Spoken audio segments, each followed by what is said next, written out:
So I got a very cool question from a subscriber, and that is, will there be a government in a resource-based economy? And the short answer is no, there will be no government. And let me try to explain how that is and how that will function.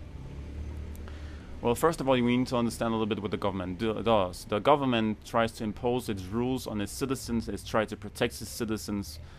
Um, it could be such a thing as you're not allowed to cross the road when the light is red. You're not allowed to speed too fast because you might hurt somebody else. It wants its citizens to be obedient and it wants order. And it also wants to protect the elite from the majority of people. So if you have a society that has a lot of deprivation, if you have a lot of, if the gap between the poorest in society and the richest ones, the gap is big, then you need more control, more police. You see that in the United States, for example, where you need to reinforce the rules very strongly because deprivation is bigger. The incentive to steal, to do something against somebody else, is also reinforced by the marketing that is there. So you feel that you need certain things in life, and you see that other people have those things through commercials or through walking in the streets, and now you want it because you think that will solve your issues, your problems, and so when you have a society where a lot of people don't have certain things that other people have, they get unhappy, and you have now a whole system that has an incentive to steal, to hurt, to get angry, to feel bad emotions, and but in a resource-based economy, there is abundance. There is enough food, shelter, and clothing for people. All the basic needs are met. You have access to transportation, to facilities, to all kinds of things. So there is no incentive to steal.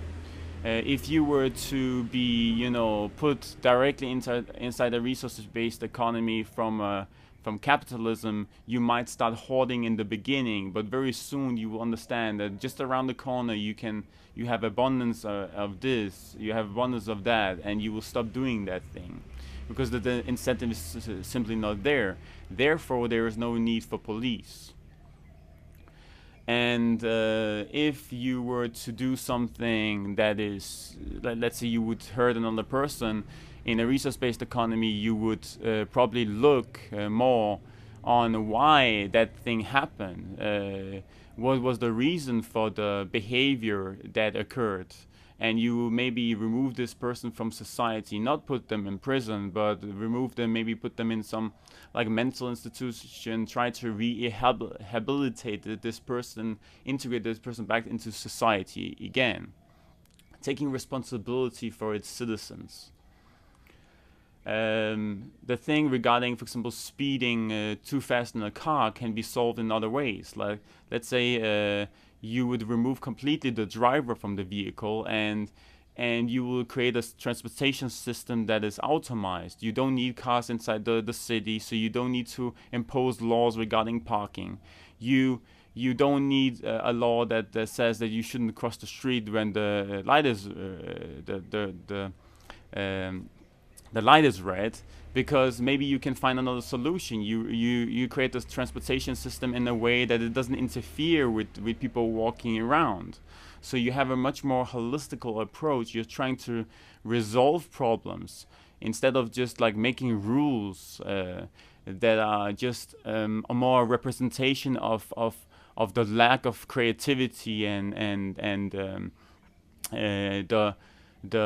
flaws in the system.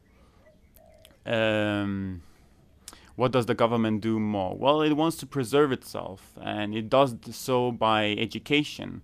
So education is there basically to create workers for the factories. But the problem is now that we don't need more workers. Automation will replace most of work. So you have a society that is designing or creating citizens in a way where you want the citizens not to ask too many questions. You want to educate them in a certain way where you give them a lot of conclusions. You give them illusion that they are thinking, and it's okay to trust your government. It's okay to trust the society you live in. This is how it's supposed to be. You're supposed to trust the thing around you. You're supposed to be supporting. But in our society, the government is not really on our side. It's ruled by the companies and the elites that has the biggest amount of influence on the government, because you can think of each dollar as a vote, and the people that have the biggest amount of dollars have the biggest amount of influence, including the government in a capitalistic system. So what does the government do more? Well, it protects the country against invasion. Invading forces is tries to go and take resources from other countries by going and bombing, doing war. In a resource-based economy, the idea is that it will be implemented globally. So there is no countries, there is no other people. There's one civilization, and you have a shared. You share the resources on the whole planet.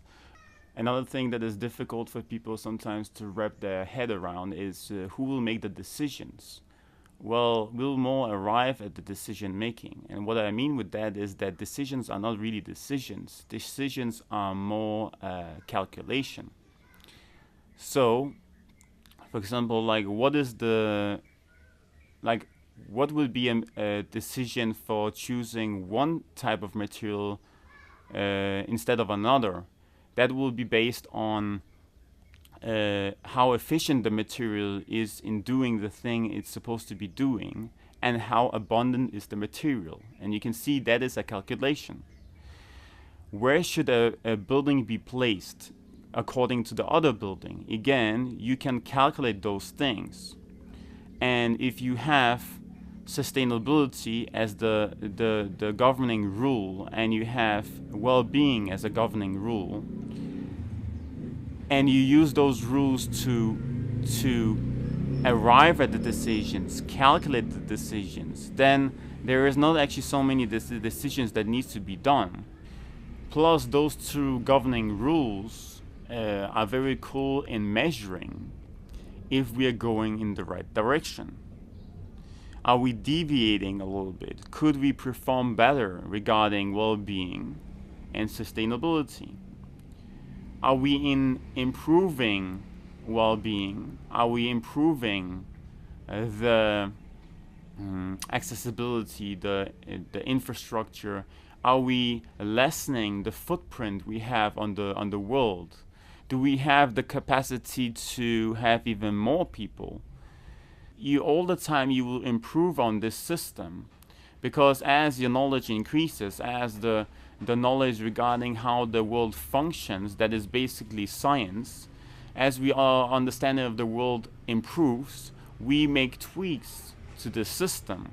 So the system is not in the same way as rigid as capitalism, because capitalism is very self-preserving, while a resource-based economy embraces change. It wants to understand the world better and better, so it can satisfy or live up to the two parameters, that is well-being and sustainability. There's a couple of other things I want to mention before I finish here, and one is human nature. That is something that is being thrown around left and right, and it's often something that is used. But what about human nature? Well, human nature is very flexible. We are very flexible as human beings, and if you put us in an environment that is very competitive, that is promoted by capitalism, it's basically you need to have a gaming strategy. You're always thinking about yourself. You are basically competing against everyone around you, with your friends, with all companies are competing against each other, not really collaborating together. That could create a massive synergistic effect if you were to share knowledge. And you must understand that in a resource-based economy, you remove a lot of stress. There is not the stress to go and look for food, or like try to earn money so you can pay for your rent. Like, you remove all the stress and you remove all the comparison that is promoted by society a lot. At least in the way in the one we live in today. So you remove all those stress things, and now you also try to reinforce certain types of behavior, certain characteristics in human beings. That is, love and the connections between people. You try to reinforce certain behaviors. Another thing, and an additional thing to this, is that you, as a human being, you want to contribute, and you want to feel that that you are important, that you are contributing to the society you live in, that you want to have a feeling of importance, and that feeling of importance you can get from contributing, being a good citizen. Trying to help out in the way you can. And if there are some things you are unsatisfied with, let's say you want to change a certain product because you think you can improve it, you can make it better, then go for it. The system itself will, of course, prevent you from doing something that is going against the two things that are sustainability and the well-being of everyone on the planet. But you have a direct impact on the planet, because if you were to develop a product or contributing in the development of a product that could kind of ease the lives of other people or improve the sustainability, that will come back to you. That will directly come back to you, because you can produce this product and have it very quickly, and all other people will have access to this product as well, because it's a product that is living up to all the sustainability protocols that I was talking about in my resource-based economy video. So each product that is produced is living up to all those things we want, all those measurements. It goes through all those filters. And yeah, I hope I didn't miss too many things, but and I hope you have a better picture of that. We don't actually need a government. A lot of those things are calculations and not actually decisions.